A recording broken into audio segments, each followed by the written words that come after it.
Olá e seja muito bem-vindo ao podcast da Central do REIT. Aqui nós discutimos estratégias para você gerar renda passiva em dólar investindo com segurança nos Estados Unidos. Eu sou o Joaquim Alves e aqui comigo está o Ismael Fernandes. Tudo bom, Ismael? Tudo bom, Joaquim? Cara, nesse episódio, a gente está falando aí de mês de imposto de renda, época de imposto de renda. Então, a ideia é falar um pouco de como funciona o pagamento de impostos sobre os REITs, né? E aí, isso gera muita dúvida. A gente recebe sempre aí alguns questionamentos sobre o pagamento de impostos lá nos Estados Unidos.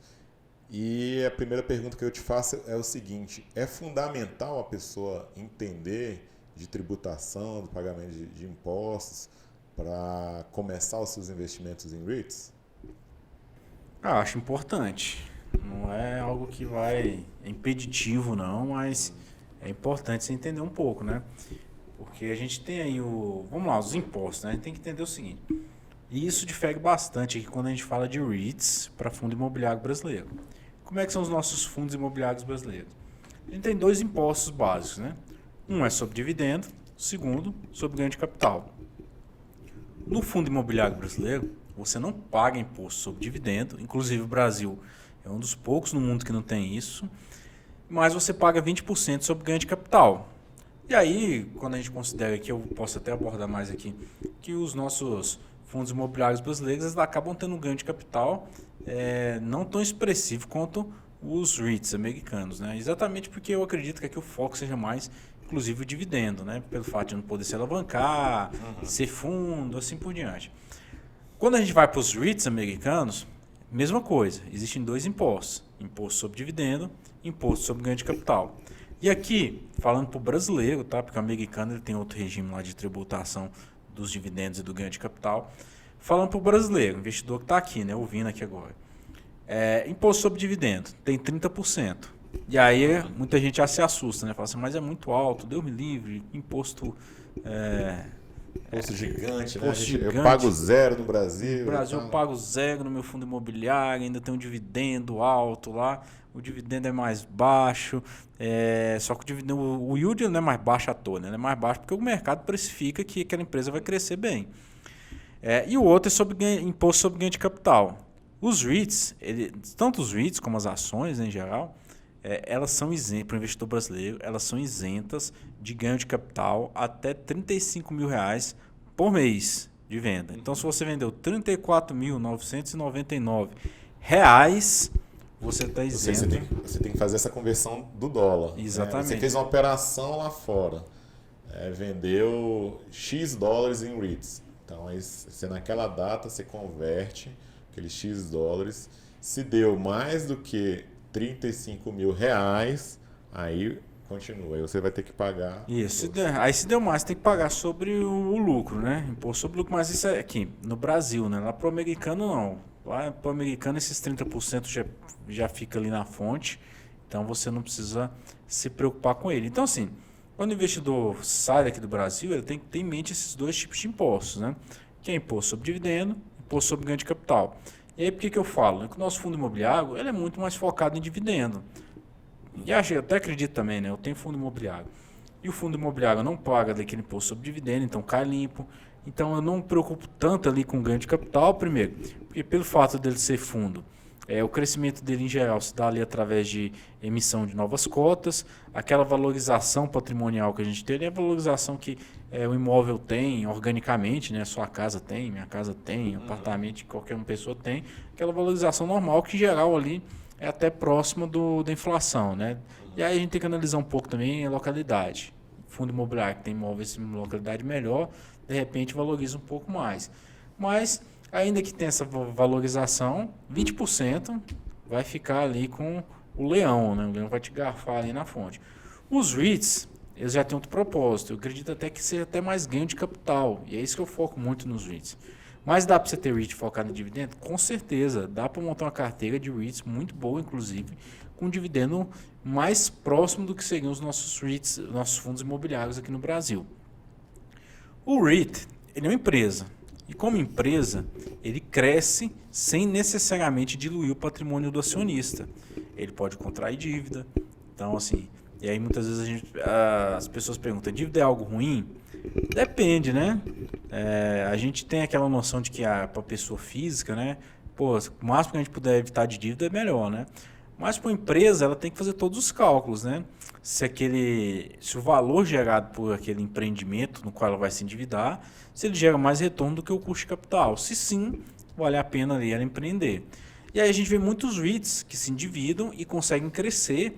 Isso ao longo do tempo gera valor para o acionista, porque que a gente está falando de REIT, a gente está falando de ação, né? Aquela ação ela vai se valorizar, porque o imóvel, assim, o portfólio dele se valorizou sem diluir a ação entre o acionista. Isso é um dos primeiros pontos. Segundo, o nosso fundo imobiliário é obrigado a distribuir 95% dos seus recebíveis, né? Já o REIT, ele é obrigado a distribuir 90% do lucro. Com isso, tributável. Do lucro tributável, né? Apesar de não ser tributado, hein? Mas seria o lucro tributável. Com isso, o REIT consegue fazer caixa, porque tem uma parte grande do lucro do REIT que acaba sendo colocada ali no balanço como uma despesa, que seria depreciação, amortização, entendeu? Então, isso precisa ser considerado. E muitos REITs conseguem ter um payout ali, que é o pagamento do dividendo, é uma porcentagem mais baixa. E aí ela faz caixa e cresce. Um exemplo de REIT que faz isso. O Rexford Industrial, que é um REIT industrial com foco na Califórnia, que comprou vários imóveis agora em 2020, aproveitando inclusive a recessão, com o dinheiro que eles tinham em caixa. Então eles aproveitaram caixa, cresceu. E por que isso é importante para o acionista? Porque esse portfólio dele cresceu muito e aí gerou valor sem emitir novas ações. Então você que tinha o Rexford lá em janeiro de 2020 conseguiu aumentar o seu portfólio sem fazer nada, sem emitir ação, sem contrair dívida. Isso é sensacional para esse tipo de REIT, entendeu? Com isso o REIT consegue crescer, consegue se expandir as atividades e com isso consegue gerar um ganho para você acionista, para mim acionista, que de outra forma não conseguiria se ele fosse um fundo, por exemplo. Então é importante a gente entender um pouco essas características aqui, tributárias mesmo, né? De pagamento sobre dividendos, sobre ganho de capital entre fundo imobiliário e REITs, porque a gente consegue entrar no mercado americano com mentalidade diferente. Porque se eu chegar no mercado americano com a mesma ideia de investimento em um fundo imobiliário, a primeira coisa que você faz é desanimar. Sim. Por causa do imposto de dividendo. Você fala assim, não vale a pena, né? Eu não vou investir em Na REIT. verdade, são veículos diferentes, né, cara? Exatamente. A coisa que você estava falando, que eu queria retomar, porque é o seguinte, REITs são empresas. E ela é uma empresa, é uma corporação como qualquer outra.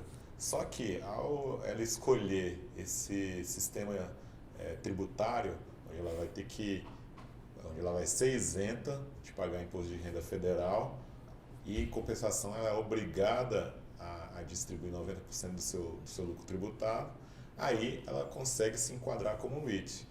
E ainda tem outras exigências, como no caso, a empresa tem que gerar pelo menos 75% das suas receitas, tem que vir de fontes imobiliárias, né?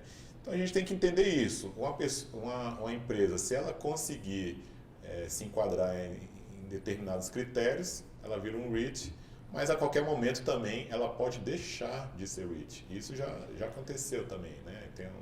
Tem empresas aí... Core Civic, né? Que é um REIT de prisão, já está aprovado em assembleia para deixar de ser um REIT. Explica até pra gente por que ele deixou de ser REIT. Então, a Core Civic, Core Civic Jogroup, primeiro tem que explicar, né? São dois REITs de prisão nos Estados Unidos. E aí tem um tripé do crescimento do REIT, que é o quê? Caixa, dívida e emissão de ações. Core Civic é um REIT de prisão. E com a vitória do Biden lá nos Estados Unidos, o que ele já falou é que ele vai acabar com os REITs. Não é que ele vai acabar, né? Ele não vai renovar contrato. E aí esses REITs são muito dependentes também do S-Marshals, lá, que é o sistema, que tem um sistema prisional deles também. Inclusive agora em janeiro vários contratos já foram rescindidos não foram renovados. E esse REIT tem vários problemas. Primeiro, os contratos deles estão sendo rescindidos, então a cotação está baixa. Não vale a pena para esse REIT emitir ação. Ele não consegue captar recurso no mercado porque as grandes instituições financeiras, JP Morgan, Wells Fargo, Citibank, Bank of America, não emprestam dinheiro para eles por essa questão ideológica e pressão também que existe, né? Pressão cultural ali para emprestar dinheiro para instituição privada prisional. E terceiro, então ele não consegue contrair dívida, e aí terceiro ele teria que usar o caixa. Só que o caixa dele é complicado, porque ele é um REIT, e ele é obrigado a distribuir 90% do lucro tributável. Então ainda que ele tenha um payout um pouco mais baixo, tem aquela parte ali que ele não tem para onde fugir, ele é obrigado a distribuir. E qual é a saída que Corsiv, que já foi aprovado em Assembleia em agosto de 2020, por exemplo, é que ele deixe de ser um REIT e com isso, voltando a ser um C-Corp, ele passa a ser desobrigado a pagar dividendo. E aí sim ele pode usar, ainda que seja um dos tripés dele, que é o caixa, né, para poder crescer. Esse é um dos grandes problemas que tem hoje, né, que é esse tipo de REIT, porque ele está aí com as 3 pernas dele amarradas ali para poder crescer. E aí ele deixa de ser REIT, perde esse benefício, né? De pagar de isenção de imposto, né? Mas também tem o benefício que ele já não é mais obrigado a distribuir dividendo, e aí por isso ele pode fazer caixa. E aí, cara, é até uma dúvida que as pessoas têm. Todos os REITs funcionam a mesmo regime tributário ou não? Existe alguma diferença? Não, todos os REITs têm o regime tributário. É a mesma regra. Isso. Tem uma vantagem que, assim, a gente pode até comparar com o imóvel, né? Por que o REIT ele tem algumas vantagens, né? De ter um imóvel, por exemplo. Nos Estados Unidos, você tem uma legislação chamada Exchange 1031. Quando eu tenho um imóvel aqui, vamos supor que eu tenho meu apartamento aqui no Brasil, R$300 mil. Só que eu comprei ele por 100 mil, por exemplo, há, sei lá, 5, 10 anos atrás. Eu tenho que pagar imposto de renda sobre esse ganho de capital também, né? O dia que você vender... O dia que eu vender, eu tenho que pagar, né? Isso é, inclusive, uma das propostas do Guedes é que você pague... antecipado. Eles já querem engarfar antes de você vender, né? Lá nos Estados Unidos, você ainda tem uma vantagem maior, né? Que você tem um Exchange 1031. O que ela fala? O REIT, ele vende um imóvel, desde que ele compre outro imóvel, ele pode postergar esse pagamento aí sobre... esse imposto de ganho de capital. Então é muito comum a gente ver REITs que ele cresce e ele vende um imóvel, compra outro, vende aquele, compra outro, e ele gira o portfólio sem pagar imposto sobre ganho de capital. Então isso é outra vantagem que ele tem. Inclusive o Biden, ele já reclamou disso aí, né? Que ele acha que não é justo tal, e que eles querem colocar isso para votação, se acaba com o Exchange 1031. E que se acabasse também, eu acho que seria até mais... E vale para a pessoa física o Exchange 1031? Não, então, é para as empresas, né? A pessoa física ela pode fazer também, só que tem algumas regras lá, né? Porque aqui para a pessoa física a gente pode fazer, só que tem um limite, né? Tem um limite, isso. Você não pode... tem um limite de tempo também, você só pode usar esse benefício em 5 anos, né? E tem um limite de valor. Lá não tem... Então, lá nos Estados Unidos essa é a grande vantagem do Exchange 1031. Inclusive, se passar, se você acabar hoje com ela, eu acho que seria até melhor para os REITs grandes. Porque os REITs pequenos, eles se aproveitam muito dela para poder crescer. Então ele vende um portfólio ali que tem um cap rate um pouco mais baixo, compra aquele ali melhor, entendeu? Pega um inquilino. Então, assim, consegue movimentar mais o portfólio. Essa é uma das grandes vantagens dessa exchange. Se acabar hoje, esses REITs menores, eles ficam mais engessado o crescimento deles, né? Esse giro de portfólio. Enquanto os REITs grandes, né? Eles pagariam esse imposto e continuariam girando. Então, isso é uma das grandes críticas que se tem ao governo do Biden hoje, porque se ele acabar, ele vai acabar beneficiando os grandes em detrimento dos pequenos que estão começando, por exemplo. Entendi. E aí, cara, até o legal aqui do nosso podcast, a gente começa falando com uma coisa, já foi pro prisional, voltou e tal, mas concentrando nos impostos de renda, né? E aí, qual é a obrigação que o contribuinte tem? Como é que ele declara os REITs no imposto de renda dele?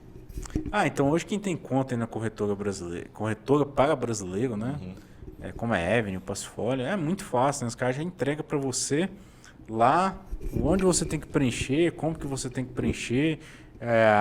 Por exemplo, nós estamos em 2021, né? Então a data que você tinha lá em 31 de dezembro de 2019, a data que você acabou em 31 de dezembro de 2020, entendeu? E isso não tem muito segredo. Assim, é chato, não tem como a gente falar. Depende do número também de REITs que você tem, os dividendos. Então, não é algo prazeroso de se fazer, não, mas difícil também não é, entendeu? Hoje em dia você já tem relatórios, você já tem diversos vídeos aí na internet ensinando inclusive a fazer, né? E os relatórios das próprias corretoras. A Avenue, por exemplo, tem um relatório mastigado lá te ensinando como que preenche o imposto de renda. Ou seja, não é por conta do imposto de renda que a pessoa vai deixar de investir em REITs, né? Até porque, como renda variável, a ideia é mais ou menos da declaração, é como a gente declara nossos investimentos no Brasil também, né? Nossas ações e os dividendos e tudo. Tem uns pontos mais chatos, né, de converter para real, do 15º dia Sim, tem útil do mês anterior, mas isso no relatório já vem preenchido, então não tem grande dificuldade. E outro também, acho que não pode deixar de investir por causa do imposto de renda, né? Porque senão a gente tá... É aquela história, né? Eu não... Imagina o bebê não vai comer porque ele não quer deixar de mamar, porque mamar é bem mais fácil, né? Então não tem como, né? Se a gente quer ter retorno, se a gente quer crescer, tem algumas dificuldades que a gente vai ter que acabar enfrentando aí e que, sinceramente, eu não acho que é uma dificuldade tão grande. É algo chato, né, de se fazer, mas que não é algo impeditivo da pessoa investir. Cara, eu queria voltar num ponto aqui que é o seguinte, existe essa crítica, muitos brasileiros, né, muita gente faz essa crítica e se questiona, pô, é vantajoso investir em REIT eu pagando esses 30% nos dividendos? Qual é a tua visão sobre isso daí? Olha, a gente já postou até um gráfico, né, comparando com o Ibovespa, com o IFIX, que aqui não paga dividendo, né? E o que a gente vê é que não é só a questão do dividendo, né? É a questão de você estar posicionado em uma moeda forte, que é o dólar. Então, os REITs hoje, você vai estar comprando um REIT e recebendo dividendo em dólar. Isso se mostra ao longo do tempo, né? É muito importante, porque não é só nós brasileiros que investimos nos Estados Unidos, o mundo inteiro investe lá. Japonês investe nos Estados Unidos, europeu investe lá, entendeu? Assim como o estrangeiro também investe no Brasil quando ele enxerga que o país é uma oportunidade. Né? Exatamente. Então lá você tem essa oportunidade também, que é investir em REITs. É lógico que eu preferia que não tivesse, né? Se não tivesse, aí seria lindo, mas eu acho que eu não posso deixar de aproveitar a oportunidade de crescimento, né, em uma moeda forte. E os REITs se mostraram isso aí nas últimas décadas, né, como um dos investimentos com maior retorno. Então, eu não vou deixar de ficar de fora, porque de repente tem um imposto ali. E isso é, inclusive, um dos pontos que eu venho trazer aqui, né, para poder refletir, porque aquela pessoa que vai para os Estados Unidos com mentalidade de fundo imobiliário, ela começa a procurar dividendo alto, 6, 7, 8%, entendeu? E aí ainda tem imposto que vai compensar, vou procurar REIT 10%. E aí você vai se expor a um risco excessivo, né? Então, REITs que em geral pagam um dividendo mais baixo, eles têm se mostrado até uma estratégia melhor de longo prazo. É interessante também, cara, porque é uma alternativa aos REITs, você já falou, que são os fundos imobiliários, mas um investimento muito tradicional no Brasil continua sendo no imóvel mesmo, né? Às vezes um apartamento de 2 quartos, uma sala comercial e tal, e a pessoa tem que entender que isso também vai pagar muito imposto, né? Desde a hora que você compra, né, até a hora que você vende, declara e até o seu aluguel. Vamos conversar um pouco sobre isso daí. Você tem imposto sobre tudo, né? Imposto sobre aluguel, imposto sobre ganho de capital, aí tem o imposto do condomínio, aí você paga. É muito imposto, não tem. É isso que a gente não acaba fazendo esse cálculo. A gente tem muita carga tributária no Brasil. Então, não adianta a gente ter. Seu aluguel é tributado também, né? Se você, como pessoa física, for alugar um apartamento. Então, não tem para onde correr. Isso é uma das vantagens dos REITs, cara. Os REITs não pagam imposto corporativo, imposto sobre lucro. Então, imagina que você não tivesse que pagar imposto de renda, né? Independente do quanto que eu ganhasse, eu não pagar imposto de renda desde que eu pague ali, distribua parte ali do meu lucro, né, como empresa. E o interessante disso é que você tem muitas ferramentas que você pode fazer para diminuir esse lucro, né? Não é coisa ilegal, né? Sim. Mas a Amazon fez isso, né? Para quem não sabe, a Amazon não pagou imposto em 2017, 2018, só usando jogada contábil, que era usando depreciação e mudando base de cálculo de estado para estado, porque lá nos Estados Unidos você paga imposto dependendo do estado também, né? Você tem o imposto federal e estadual. Então, eles faziam muito jogo aí contábil e conseguiram passar 2 anos. Inclusive, isso é uma das críticas do Biden, né? Ele quer que essas grandes corporações paguem no mínimo 15%, independente de qualquer coisa. Ele quer taxar em 15%, né? o lucro aí E se isso passar no Congresso americano, o que a gente vai ver é exatamente isso. Porque a pessoa física ela não faz essa conta, mas é lógico, o grande investidor ele faz essa conta, né? Desde lá do começo até o final, ele quer saber se está valendo a pena, se a margem de lucro, tudo mais está valendo a pena. E o grande investidor, quando ele olha esse regime de tributação, e o Trump fez isso, né? Ele baixou o imposto, e aí a gente viu o fluxo de capital em 2017 indo em direção a C-Corps. Os REITs se o Biden faz o movimento contrário, pode acontecer também. A tendência é que os REITs se valorizem aí no curto prazo, porque começa a valer a pena, né? Investir em REITs. Então, cara, só para retomar aqui, o que a gente viu é isso, que o regime de tributação para o americano é um e para o estrangeiro, inclusive o brasileiro, é outro nos REITs, não é isso? Isso, a gente tem um regime de compensação, né, fiscal. Assim, como a gente já paga os 30% lá, a gente compensa eles aqui e a gente não paga de novo aqui, né? Porque senão a gente teria que, se fosse outro país, sei lá, um exemplo, que vamos investir na Bolsa da Malásia, né? Não sei se tem isso também, né, na Bolsa da Malásia, mas um exemplo. Você teria que pagar o imposto sobre dividendo aqui do dividendo estrangeiro. Mas para nós a gente acaba compensando isso, como o Brasil tem esse acordo de compensação com os Estados Unidos. Para o investidor americano, existe o que se chama de dividendo qualificado, né? Essa foi a ideia de Bush, né? George Bush, filho lá, teve essa ideia em 2002, foi fazer certos dividendos qualificados. Então as pessoas elas pagam uma taxa, elas pagam dividendo conforme uma tabela progressiva aí da renda da pessoa, né? Então ela recebe todo o dividendo, quando chega na época ali de fazer a declaração de ajuste anual dos impostos de renda, ela acaba retornando esse dividendo ali para pagar o governo americano. Mas é lógico, existe uma tabela progressiva para isso, os dividendos qualificados. A ideia foi exatamente estimular que as empresas pagassem dividendos, né? Isso foi logo depois ali da crise das .coms, né? Quem lembra aí, Netscape, né? Então, a gente tinha muita empresa ali crescendo muito, só que não pagava dividendo, né? E aí tinha muita especulação. E aí isso acabou desestimulando, né? O investidor comum a estar ali na bolsa. A ideia do investimento, o dividendo qualificado do Bush foi exatamente estimular com que as pessoas começassem a investir mais na bolsa. E é lógico, como eu falei aqui, um dos tripés do crescimento da empresa é a emissão de ação, né? Se você tem uma demanda muito grande por ações, a cotação sobe, cotação subindo, aí passa a valer a pena para o REIT emitir ações e crescer. Então o interesse, porque eu vejo muitas vezes as pessoas falam, eu não invisto na bolsa, não estou nem aí se a bolsa está caindo ou está descendo, né? Não é bem assim, né? Então a mesma bolsa brasileira, se a gente não tem uma atratividade por ela, e aí eu estou falando de investidor, pessoa física comum, jurídica, investidor estrangeiro, a cotação despenca, né? Porque a demanda acaba sendo menor do que a oferta, essas empresas ficam mais restritas ao seu crescimento, né? Então, você atrair investidor para dentro dos REITs, para dentro das empresas com C-Corps também, é algo muito importante para que elas se mantenham crescendo ao longo do tempo. E isso é uma das vantagens que para o americano existe, que são os dividendos qualificados. Então, cara, e aí quando você começou a investir lá fora nos REITs, essa questão da tributação, né, tanto que o dividendo lá é tributado e aqui não é, e a questão de você declarar isso no Brasil, isso daí foi um impeditivo para você? Lá quando você começou, como é que você lidou com essas dificuldades? Eu acho que todo mundo que chega a primeira vez, olha aquele imposto sobre dividendo, isso gera um baque.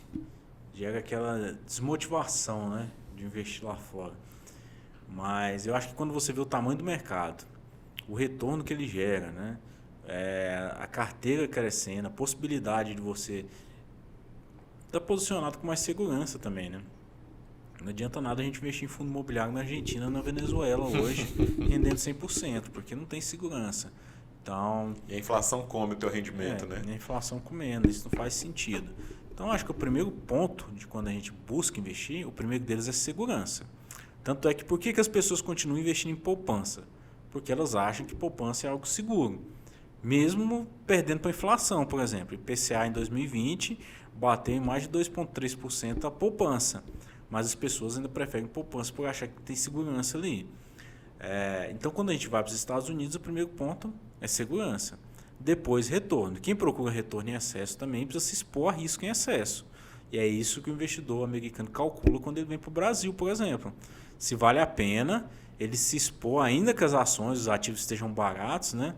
Porque para o americano que ainda compra em dólar está bem barato. Mas será que vale a pena para ele se expor ao risco Brasil? Isso ele calcula. E muitas vezes o fluxo de capital acaba indo embora, né? Então a gente precisa, como país, gerar segurança também.